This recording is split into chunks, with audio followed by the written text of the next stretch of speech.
The moment I told my best friend I loved her, she did not smile, cry, or tell me she felt the same.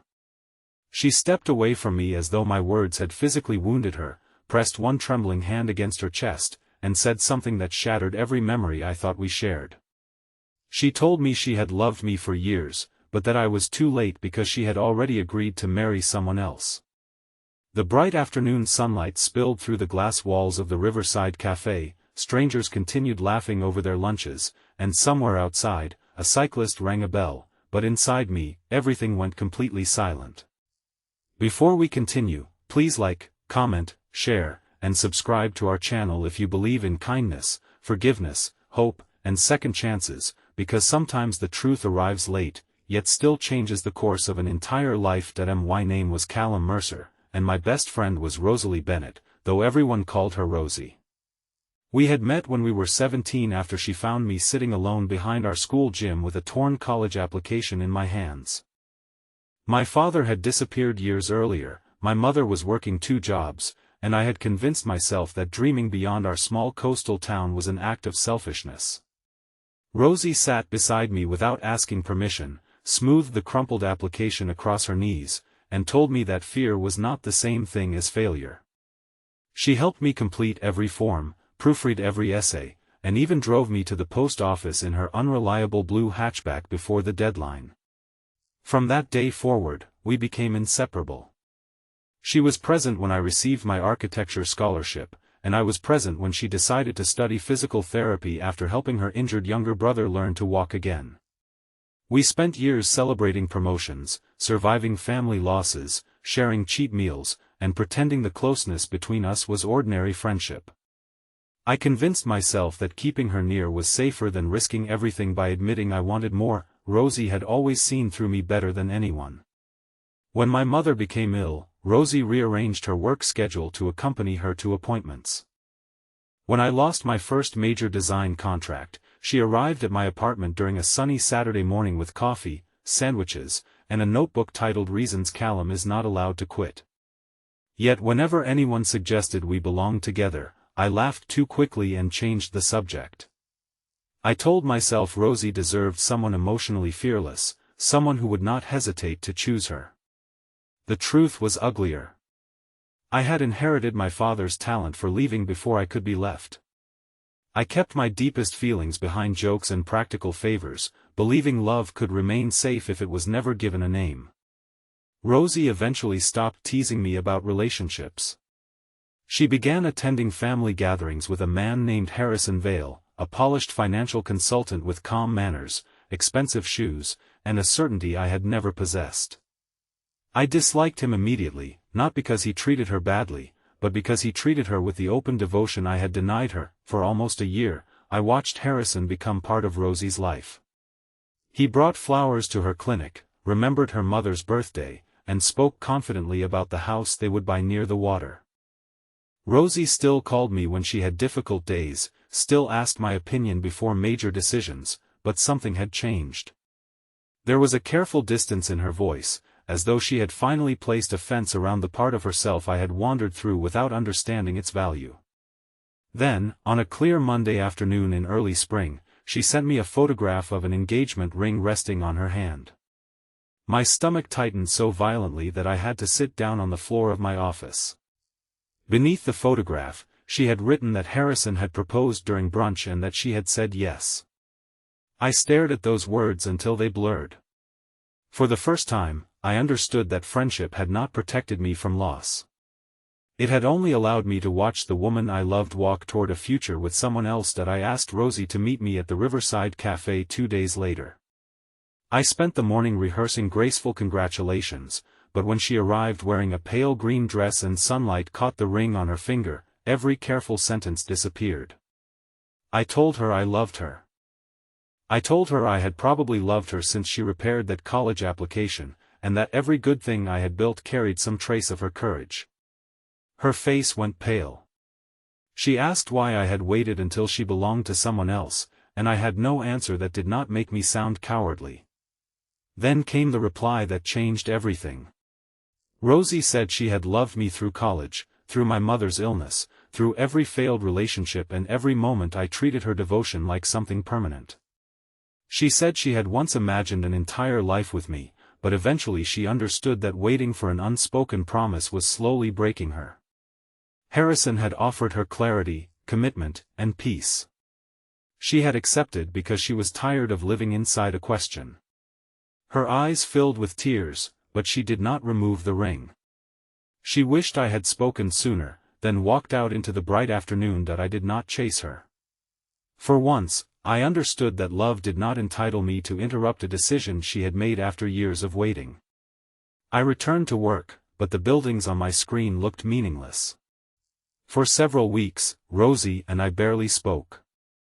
I began seeing a therapist named Dr. Felicity Warren, not because I believed it would win Rosie back, but because I could no longer pretend my fear had harmed only me. During our sessions, I confronted the resentment I carried toward my father and the belief that emotional distance was a form of control. I apologized to my mother for shutting her out whenever I felt overwhelmed.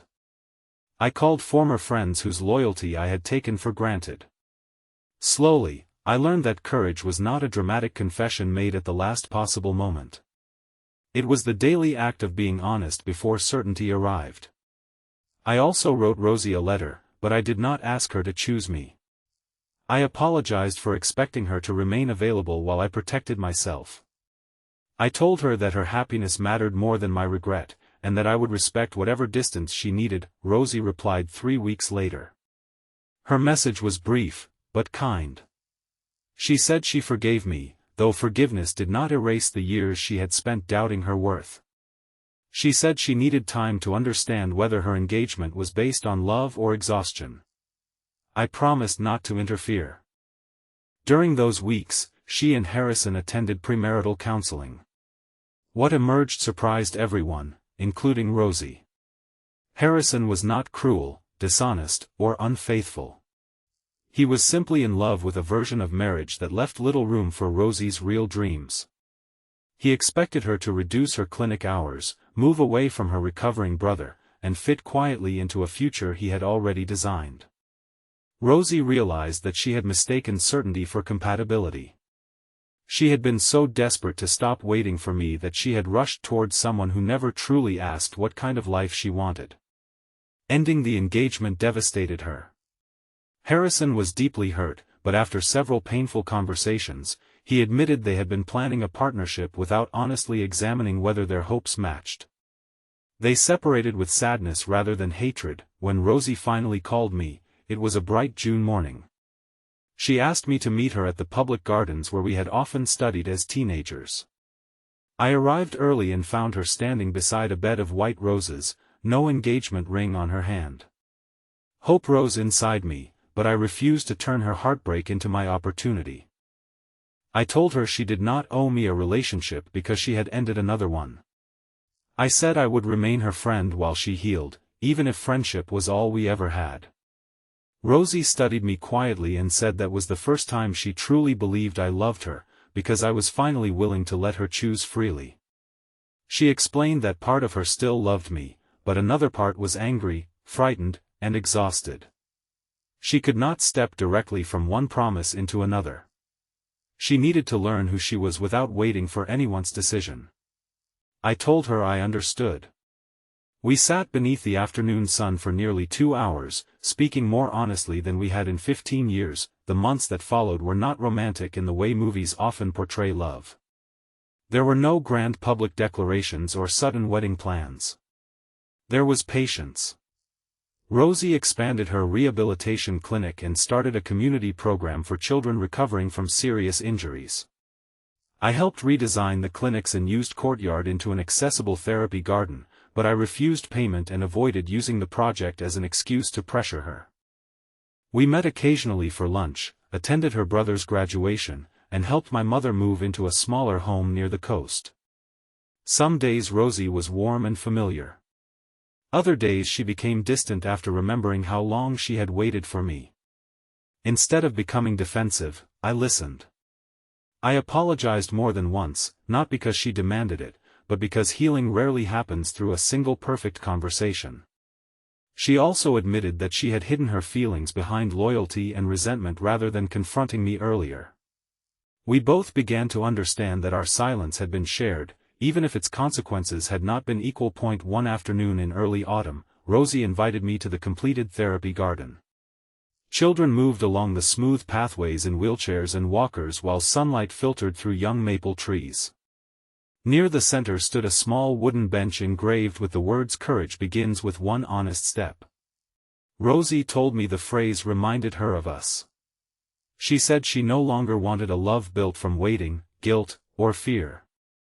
She wanted something chosen slowly, openly, and equally.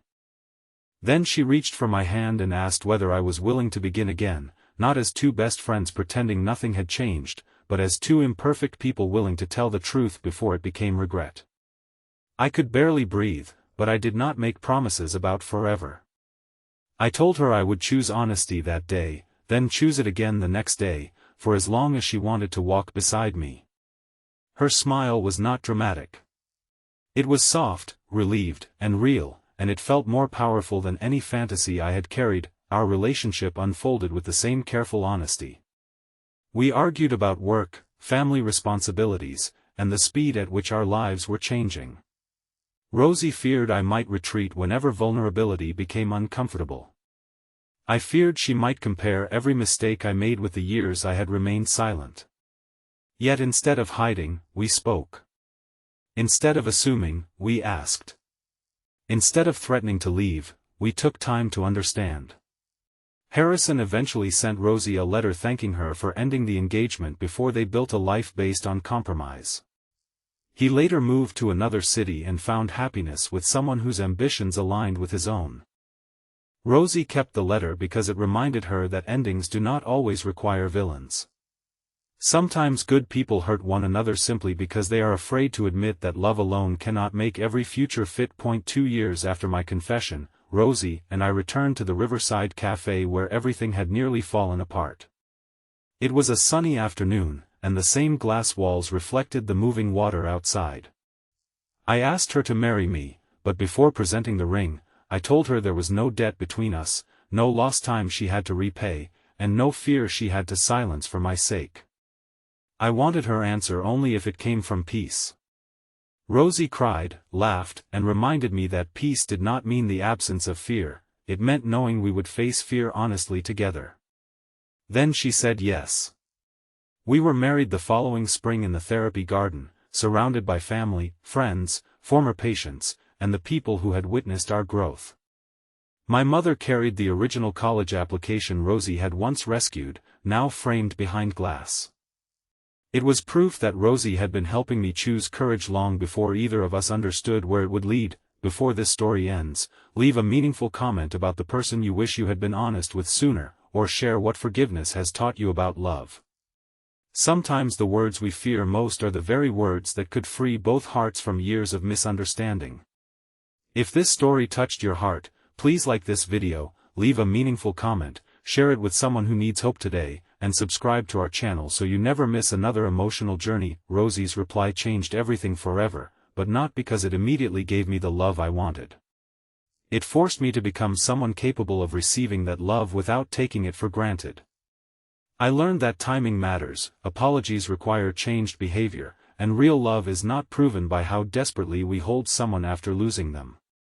It is proven by how honestly we honor their freedom, their healing, and their right to choose. Rosie learned that she did not have to accept certainty from the wrong person simply because the right person had once been afraid. Together, we discovered that second chances are not returns to the past. They are invitations to build something wiser from what the past has taught us. And every afternoon when sunlight filled the therapy garden, I looked at the woman beside me and remembered the day I thought her answer had destroyed my future. In truth, it had saved us from repeating the same silence forever.